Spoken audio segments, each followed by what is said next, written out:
The Bicentennial Commission sees the 200th birthday of the United States as an opportunity to assess anew the principles on which the country was founded, to measure life, liberty, and the pursuit of happiness today and for tomorrow, to expand the frontiers for individual fulfillment, to balance the rights and responsibilities inherent in freedom, and to celebrate the joys that life and liberty provide, and with these, to take renewed pride in the continuing American Revolution. What's up, guys? Mark here, and welcome to episode 9 of Unboxing the 1976 Christopher Rhodes Time Capsule. Today we're going to be opening up items from Tom Stapleton's project, all about the colonial papermakers.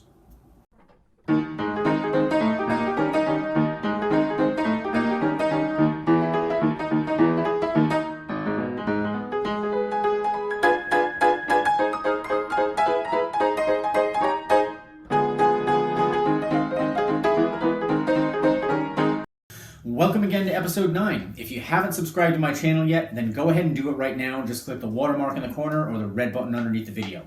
Be sure to click the bell icon so you'll get notified whenever I post a new video and it won't just get lost in your feed. I really appreciate all of you for continuing to watch, and I appreciate it even more when you become a subscriber. Now, if you're new to the series, you've got a bit of catching up to do. Click the thingy up there for the full episode playlist, and then once you're caught up, you can look forward to continued new episodes every Wednesday through April 1st. Make sure you're subscribed so you can follow along with me. Speaking of following me, I encourage you to do so on social media, at MarkBurn on Twitter, Instagram, and Facebook.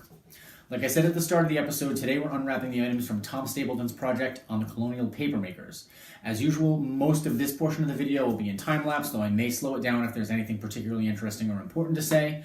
Then, once everything's been opened, we'll show plenty of pictures during the closing while we listen to Tom make his presentation. All right, here we go.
that's the end of episode 9.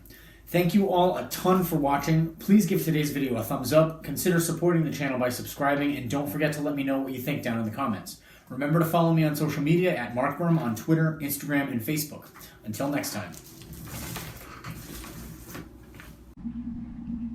My name is Tom Stapleton in the colonial craftsman. I'm going to talk about are the papermakers. Papermakers in early colonial times took a great deal of skill, and few men were trained to make paper. Those men who were trained to make paper stayed in Europe because there were enough jobs in Europe, and there was no reason to cross the ocean and live in an uncivilized wilderness. Nevertheless, a German papermaker named William Rittenhouse came to America in 1688 and formed a partnership with William Bradford of Germantown, Pennsylvania. Together, Rittenhouse plus Bradford built the first paper mill in America in 1690 by a creek near Germantown. Their partnership ended quickly when Bradford was forced to move to New York because he printed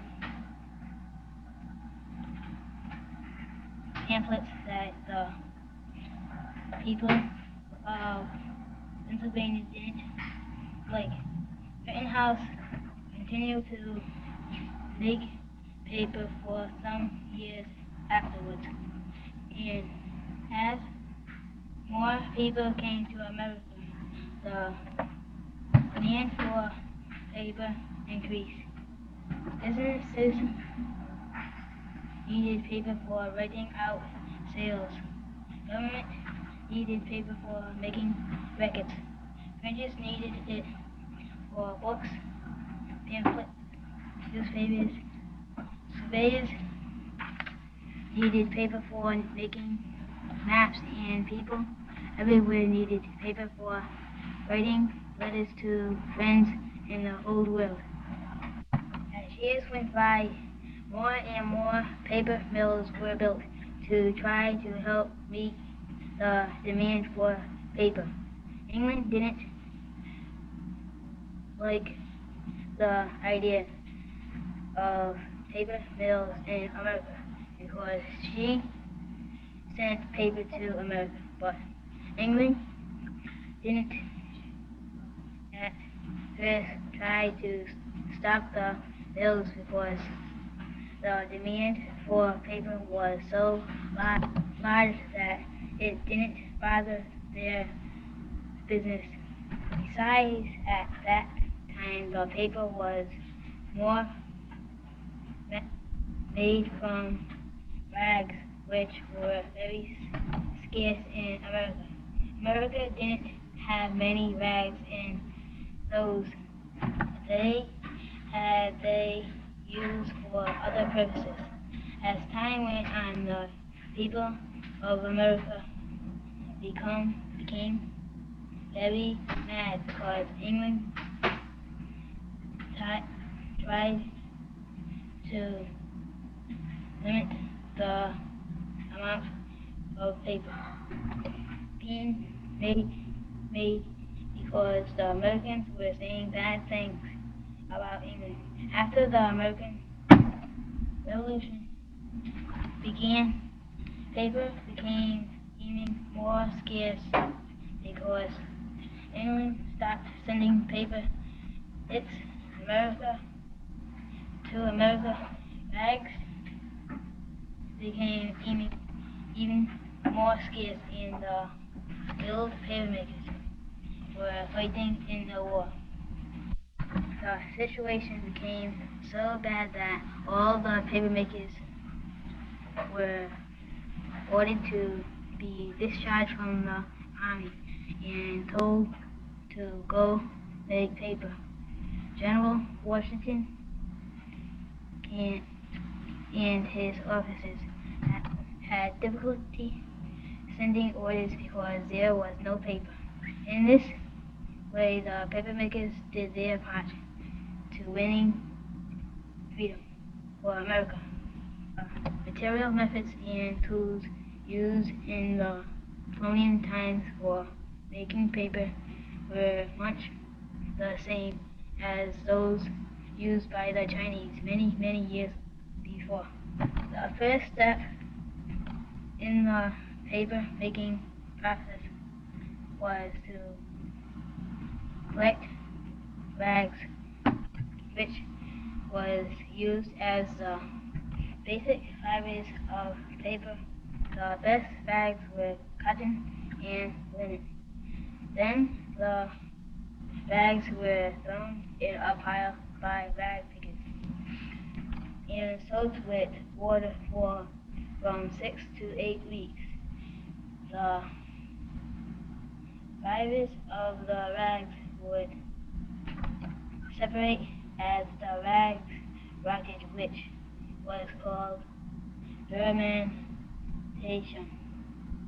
After the fermentation period, the rags were placed in large vat holes where they were pounded and beaten until they became pulp. This pulp called starch was then washed and stored in chests. An apprentice would then take a small bucket of stock from the chest and mix it in a large tub of water. He would mix until a proper mixture of stock and water came within an inch of the top. The vatman who made the paper then took over. He held in his hands a wooden frame strung with wire, resembling a screen. He dipped it straight up and down into the water. He then raised it out flat so to catch the fibers on the screen. He then shook the screen back and forth and side to side to make the fibers stick together. He then passed the frame to a man called a coulter. The coulter would judge when it was dry enough, and then he slipped it onto a piece of silk cloth without the slightest wrinkle. The coulter would then pass the frame back to the side of the vat so the vatman could use it again without stopping. The coulter would pile the paper with a piece of felt between each sheet until he reached 144 sheets for one post. Each post was put in a hand screw press to be squeezed until as much water as possible was squeezed out. All the men in the mill helped in the turning of the screw press.